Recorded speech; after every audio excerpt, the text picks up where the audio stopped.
because all those groups have apostolic succession, and they have bishops. So what would you say to the idea that most people have that apostolic succession through bishops has been an idea present since the very beginning of the church? The most common reference for this is Ignatius's epistles, and Ignatius was taught by John himself. Are we going to say that Ignatius was wrong about whether there is no church without the bishop, or whether there's no Eucharist without the bishop?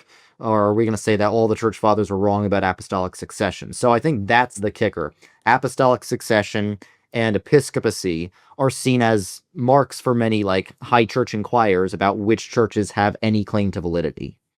Yeah, this is a real, I call it the Camelot myth. The whole idea that you even had bishops, much less a pope, in the first few centuries. Really, it's not until the end of the 2nd century that you begin to have the moderators of presbytery taking on more authority. And a really good book here, a very comprehensive book, is From Paul to Valentinus by Peter Lampe, Lampe. And he shows, without any polemical flavor, presbyterial government by pastors and elders in assembly, was the rule, was the pattern from the very beginning.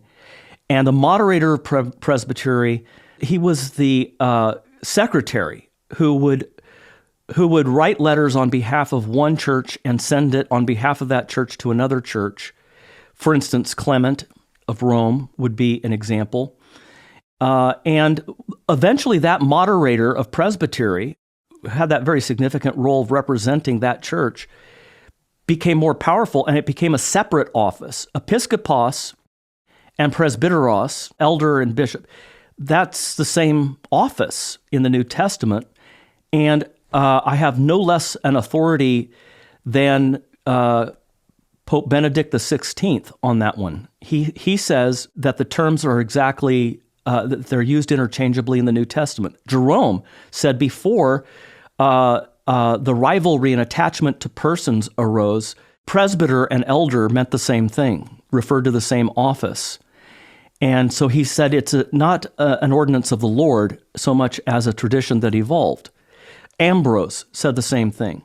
So episcopacy was developing in their day. For instance, Ignatius himself, in his letter, says the bishop with the presbytery. And Irenaeus talks about being sent from the presbytery to Rome for a council on various issues.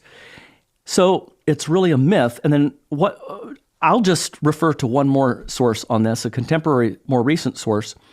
Archic II, this is the Anglican Roman Catholic intercommunion dialogue. Archic II, it is said by the Vatican that there was no transition from Peter to an office of episcopacy. So yeah. I have no idea what contemporary Roman Catholic apologists are going to do with that when their own church acknowledges that there isn't a successor of St. Peter.